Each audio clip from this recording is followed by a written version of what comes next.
दम परोसाया दम आवे ना आवे, दम परोसाया दम आवे ना आवे। देवर्षि नारद जी ने अपने पिता ब्रह्मा जी से इसका श्रवण किया। हाँ, जो सप्ताह श्रवण की विधि है वो देवर्षि नारद जी ने सनकादि ऋषियों से प्राप्त की। सनकादि ऋषियों से पता चला कि सप्ताह में कैसे भागवत कथा हो सकती है। इसकी विधि को देवर्षि नारद जी ने सनकादि ऋषियों से प्राप्त की। सनकादि ऋषि कौन है? ये भी ब्रह्मा जी के 4 मानस पुत्र हैं। जब ब्रह्मा जी ने पहले मानस की सृष्टि की तो सबसे पहले 4 पुत्र पैदा किए, सनक, सनंदन, सनातन और सनत कुमार। ये 4 पुत्र हैं ये बड़ी आयु के, लेकिन देखने में 5 साल के बच्चे के जैसे लगते हैं। दिगंबर वेशधारी हैं। और देवर्षि नारद जी भी ब्रह्मा जी के पुत्र हैं, लेकिन देवर्षि नारद जी ने सप्ताह के श्रवण की विधि जो जानी वो सनकादि ऋषियों से जानी। अब इस बात को सुन करके शौनक ऋषि को बड़ा आश्चर्य हुआ, बड़े हैरान हुए और कहने लगे, हे सूत गोस्वामी जी महाराज, ये कैसे संभव हो सकता है? देवर्षि नारद जी को दक्ष प्रजापति का शाप मिला हुआ है कि वो एक जगह ज्यादा देर टिक नहीं पाते, उनको शाप है। क्योंकि दक्ष प्रजापति के पुत्रों को, सारे के सारे पुत्रों को देवर्षि नारद ने तपस्या की ओर भेज दिया था। तब दक्ष प्रजापति ने शाप दिया, नारद मैं तुमको शाप देता हूं, तुम एक घड़ी से ज्यादा कहीं भी रुक नहीं पाओगे। तो देवर्षि नारद जी एक जगह पे टिक के बैठ सकते नहीं ज्यादा देर, और सनकादि ऋषि एक जगह से दूसरी जगह जाते नहीं ज्यादा।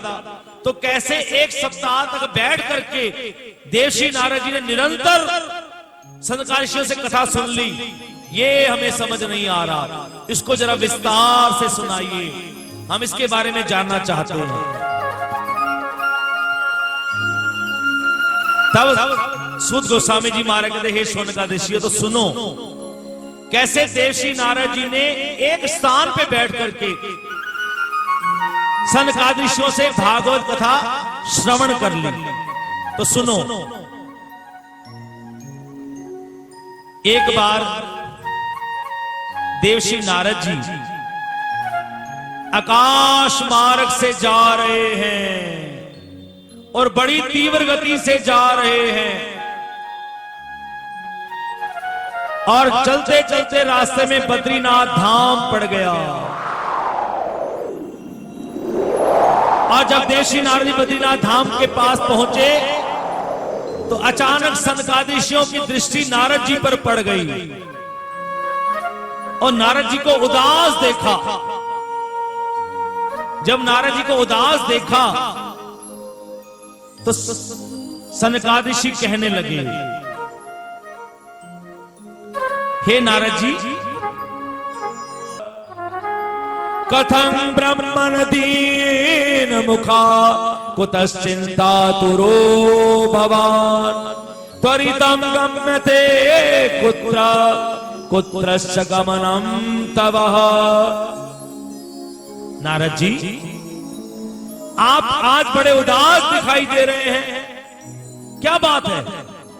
हमने तो सुना है कि जिसको एक बार आपके दर्शन हो जाएं, उसके जीवन में खुशहाली छा जाती है।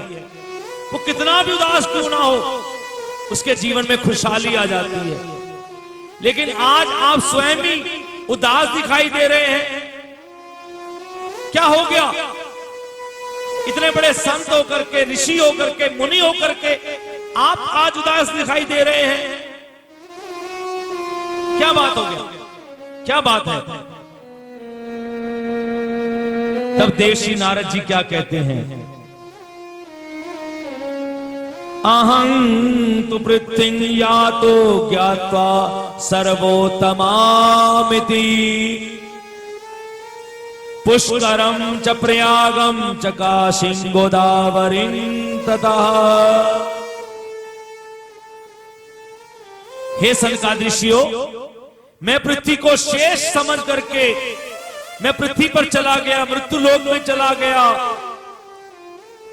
और वहां जाकर के जितने भी तीर्थ स्थान हैं, पुष्कर राज, हरि क्षेत्र, कुरुक्षेत्र, रंग क्षेत्र, मैंने सब में भ्रमण किया। चलता गया, बढ़ता गया, सारे तीर्थों में भ्रमण करता गया, लेकिन मैंने क्या देखा? न पश्यम कुत्रचिच्छरम मन संतोष कारकम कलिन्न धर्म मित्रेण ध्येयं वादिताधुना। मैं जहां भी गया, जिस तीर्थ स्थान पे भी गया, मैंने क्या देखा? सब जगहों पे गया, कहीं भी मेरे को शांति नहीं मिली।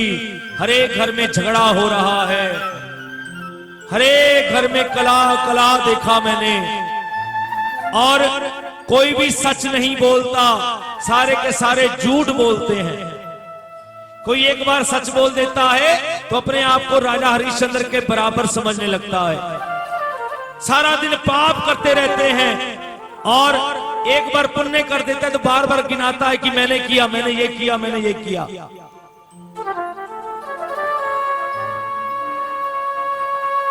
और कली का जो मित्र है, अर्थात अधर्म का जो मित्र है कली, इसने सबकी बुद्धि को बदल दिया है, सबकी बुद्धि को बदल दिया है। कहीं भी मुझे शांति नहीं मिली, सारे लड़ रहे हैं, भाई भाई आपस में जिदाल के पीछे लड़ रहे हैं, घर घर में झगड़ा देखा, कहीं भी मेरे को शांति नहीं मिली।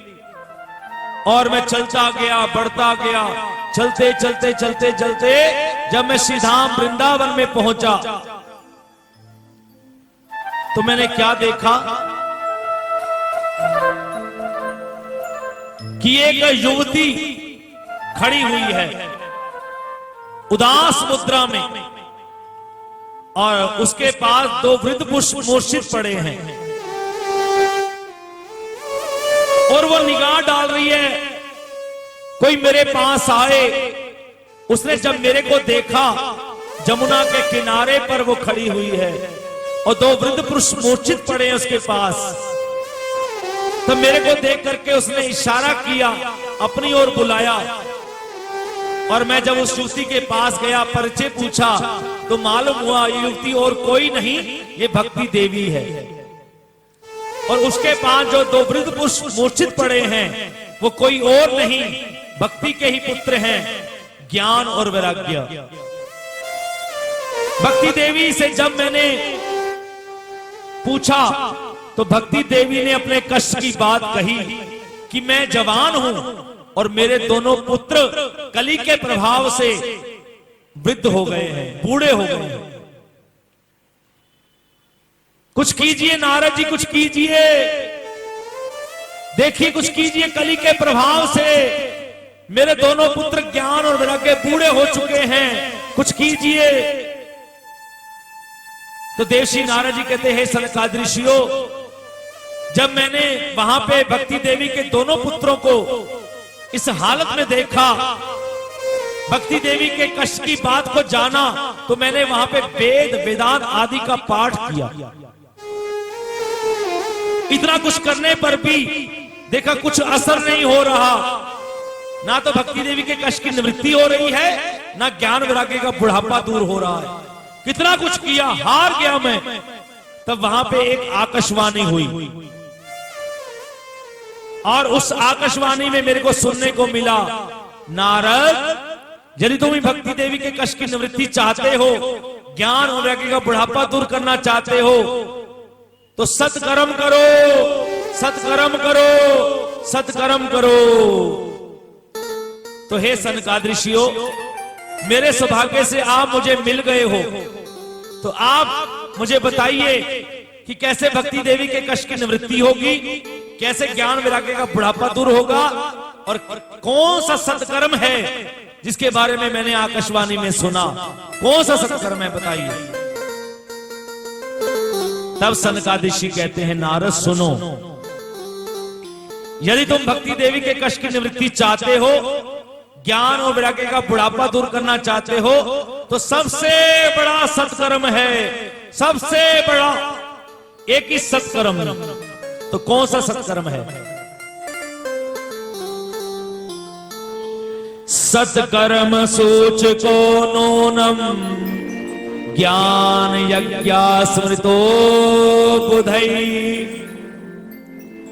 सत्कर्म सूचको नूनम ज्ञान यज्ञा स्मृतो बुधई। श्रीमद्भागवत लापः सातु गीता शुकादिभिया। सबसे बड़ा सत्कर्म है, सबसे बड़ा, केवल और केवल श्रीमद् भागवत कथा सप्ताह यज्ञ का आयोजन। उसी से ही भक्ति देवी के कष्ट की निवृत्ति होगी, उसी से ही ज्ञान और वैराग्य का बुढ़ापा दूर होगा। इससे बढ़कर के कोई सत्कर्म है ही नहीं, कोई सत्कर्म नहीं इससे बढ़कर के। केवल और केवल श्रीमद् भागवत कथा सप्ताह यज्ञ का आयोजन ही सबसे बड़ा सत्कर्म है।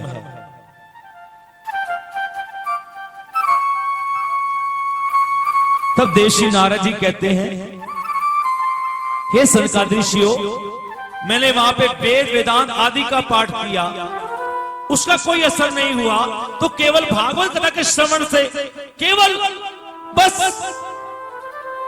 भागवत कथा के श्रवण से भक्ति देवी के कष्ट की निवृत्ति हो जाएगी, ज्ञान वैराग्य का बुढ़ापा दूर हो जाएगा, केवल भागवत कथा के श्रवण से।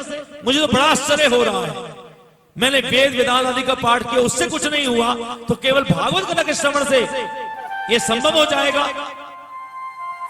तब सनकादिशी कहते हैं, नारद, वेद क्या है? वेद तो एक कल्प वृक्ष के समान है। 4 वेद हैं हमारे, ये वेद कल्प वृक्ष के समान है, और उसका रसमय पका हुआ फल वो है श्रीमद् भागवत। तो कोई वृक्ष को खाता है कि फल को खाता है?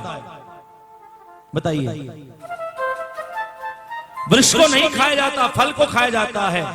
तो वेद रूपी कल्प वृक्ष का जो पका हुआ रसमय फल है वो है श्रीमद् भागवत, जिसमें केवल रस ही रस है, ना गुठली है ना छिलका है, रस से परिपूर्ण है। और वो ऐसा रस है, एक बार कोई पान कर ले फिर मन में आता है और पियो,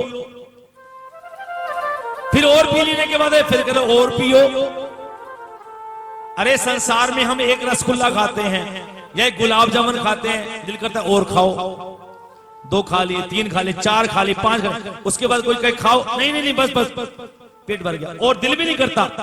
कोई 10 खा लेगा, 15 खा लेगा, 20 खा लेगा, उसके बाद ना ना ना बस। अब देखते ही, यद्यपि दिवाली में इतनी मिठाइयां आती हैं घर में, हर एक घर में, और वैसे तो आप मिठाई की दुकान देखते हो, मन करता है ये खा लो, वो खा लो, ये खा लो, मुंह में पानी आता है। और जब दिवाली के समय मिठाई ऐसे पड़ जाती, खाने को दिल नहीं करता, पेट भर जाता है। और भागवत कथा, ये फल, ये रस ऐसा है, न तृप्ति होती है न प्यास बुझती है। एक बार पियो फिर कहते और पियो, अब पिया फिर कहते और पियो,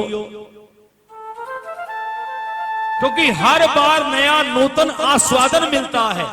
यदि ऐसा ना होता तो एक बार सुन करके लोग पीछे हट जाते, बार बार सुनते हैं, बार बार सुनते हैं, क्योंकि भगवान की कथा कभी बासी नहीं होती।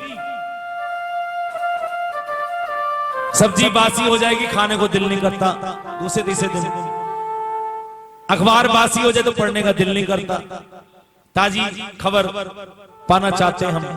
लेकिन भगवान की कथा सदियों से चलती आ रही है और सदियों से लोग सुनते आ रहे हैं, तब भी उनको नया आनंद मिल रहा है। इसका मतलब भगवान का अस्तित्व है। ये कथा दिखाती है कि भगवान है, इसलिए नया आनंद मिलता है हर बार। इसे नारद हम एक ही बात कहते हैं, और सुनो, सदा सेव्या सदा सेव्या श्रीमद्भागवती कथा सदा सेव्या सदा सेव्या श्रीमद्भागवती कथा यस्या श्रवण मात्रेण हरिचित्तम समाश्रये।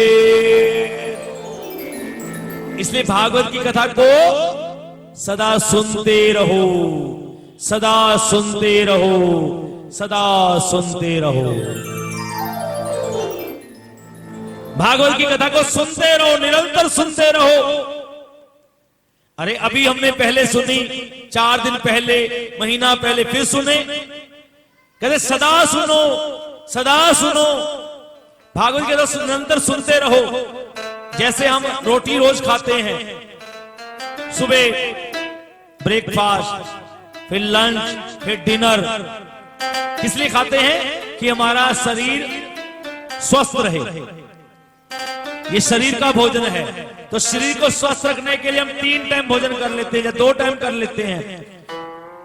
इसी प्रकार से आत्मा को स्वस्थ रखने के लिए आत्मा का भोजन है भगवान का भजन, भगवान की कथा। जो व्यक्ति निरंतर भगवान की कथा को सुनेगा, उसका मन, उसकी आत्मा हमेशा प्रसन्न रहेगी। उसके चेहरे में लाली रहेगी। लाली का मतलब जिस आनंद को पाने के लिए हम लाखों लाखों रुपये खर्च कर देते हैं संसार के अंदर में, उस आनंद को केवल 3-4 घंटे की कथा सुन करके प्राप्त कर लेते हैं हम लोग। ऐसा आनंद मिलता है कथा सुनने के बाद, हम कहते आहा आनंद आ गया। ये भजन सुनने के बाद कहते आनंद आ गया। क्यों? क्योंकि हमारी आत्मा का भोजन हमें मिलना शुरू हो गया। इसलिए हमें लगता है कि आहा आज हमारी भूख मिटी है। इतने दिनों की प्यासी ये आत्मा, उसको आज जाकर के सही भोजन मिला है, तभी हमारी आत्मा में आनंद आता है। और कथा सुनने के बाद, कीर्तन सुनने के बाद चेहरों के ऊपर लाली आ जाती है, खुशहाली आ जाती है। उस खुशहाली को पाने के लिए, आनंद को पाने के लिए हम लाखों रुपया खर्च कर देते हैं और फिर भी हमारे को खुशहाली नहीं मिलती। हमारे हृदयों में अशांति अशांति रहती है। तो शरीर को स्वस्थ रखने के लिए भोजन और आत्मा को स्वस्थ रखने के लिए भजन, भगवान की कथा। अगर हम 2 दिन खाना ना खाएं, 3 दिन ना खाएं, 4 दिन ना खाएं, तो हमारा शरीर कमजोर हो जाएगा, दुर्बल हो जाएगा और जान तक नहीं रहेगी। चक्कर आने लग जाएंगे, कई तो चक्कर आके गिर जाते हैं। इसका मतलब शरीर कमजोर हुआ भोजन ना करने से। तो आत्मा कमजोर नहीं होती क्या? भजन ना करने से, कथा ना सुनने से आत्मा भी दुर्बल हो जाती है, कमजोर हो जाती है। उसको स्वस्थ रखने के लिए यदि आप चाहते हो कि हमारा मन प्रसन्न रहे, हम प्रसन्न रहे, हमारी आत्मा खिली रहे, तो उसके लिए निरंतर कथा सुनो। अगर पास में कहीं कथा हो रही है तो वहां जाके सुन लो, अपने घर में कथा पढ़ लो, अपने घर में कीर्तन कर लो, अपने आप ही आत्मा में आनंद आ जाएगा। रोज रोज करोगे तो रोज खुशहाली आपके हृदय में रहेगी।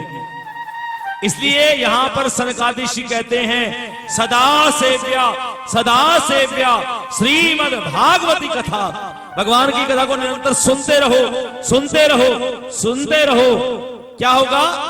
यस्या श्रवण मात्रेण हरिचित्तम समाश्रयेत्। जब निरंतर कथा सुनते रहोगे, एक दिन ऐसा आएगा कि भगवान आपके हृदय में आकर के बैठ जाएंगे। यानी कि भगवान को अपने हृदय मंदिर में बिठाना चाहते हो तो रोज कथा सुननी शुरू कर दो। इसका मतलब यह हुआ कि भगवान की जो कथा है, भगवान को उनके गोलोधाम से उतार करके हमारे हृदय में स्थित कर देती है। इसलिए कथा को सुनोगे तो अनायास ही भगवान को अपने हृदय में बिठा लोगे। इसके अलावा कोई उपाय नहीं है। इस कलयुग के अंदर में 2 ही महान यज्ञ हैं, हरि नाम संकीर्तन यज्ञ और भागवत कथा सप्ताह यज्ञ। यदि जीव इन दोनों को पालन कर लेता है, इन दोनों में शामिल हो जाता है, तो समझ लेना उसके हृदय में शीघ्र भगवान आके बैठने वाले हैं या फिर आकर के बैठ चुके हैं।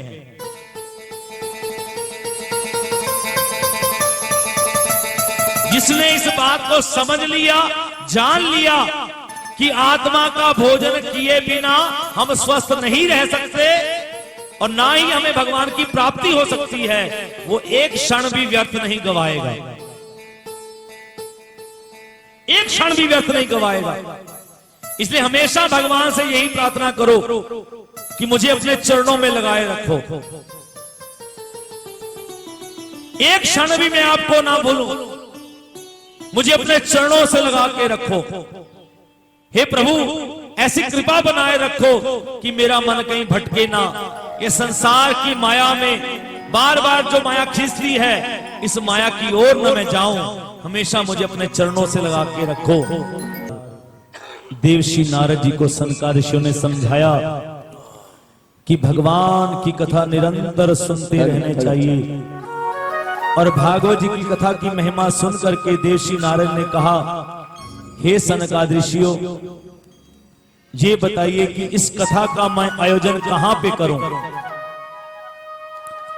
तब सनकादिक ऋषि, जो कि बद्रीनाथ धाम में इनकी बात हो रही थी, उन्होंने कहा, देखो देवर्षि नारद, नीचे वो हरिद्वार का वो तट है, गंगा का तट, अनंत तट, वहां पे इस कथा का आयोजन करो।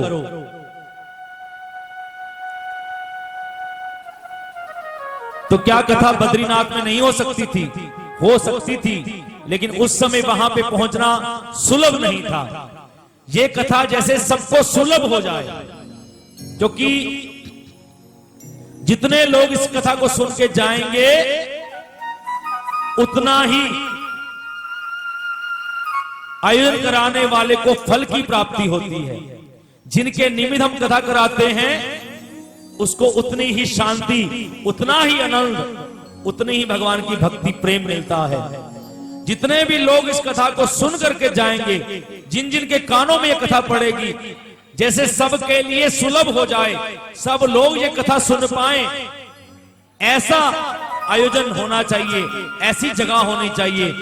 तो बद्रीनाथ धाम में वहां पहुंचना उस समय सुलभ नहीं था, क्योंकि जब कोई वहां पे पहले जाता था तो ये कह के जाता था कि अब मेरे आने की उम्मीद मत रखना। तो जैसे सबके लिए सुलभ हो जाए, ऐसी जगह का चयन किया गया, वह हरिद्वार, जब सब पहुंच सकेंगे। हरिद्वार का गंगा जी का वो तट है, अनंत तट, वहां पे इस कथा का आयोजन करो। तब देवर्षि नारद जी ने सनकादिक के कहने पर हरिद्वार के अनंत तट पर इस कथा का आयोजन किया, और आयोजन किया। इस कथा को हम कल सुनेंगे, क्योंकि अब समय हमें इजाजत नहीं दे रहा। बिहारी तेरी आरती गाऊं, बिहारी तेरी आरती गाऊं, बिहारी तेरी आरती गाऊं, गिरिधर तेरी आरती गाऊं, हे गिरधर तेरी आरती गाऊं, श्याम सुंदर तेरी आरती गाऊं, श्याम सुंदर तेरी आरती गाऊं, आरती गाऊं, प्यारे आपको ले जाऊं, आरती गाऊं, प्यारे आपको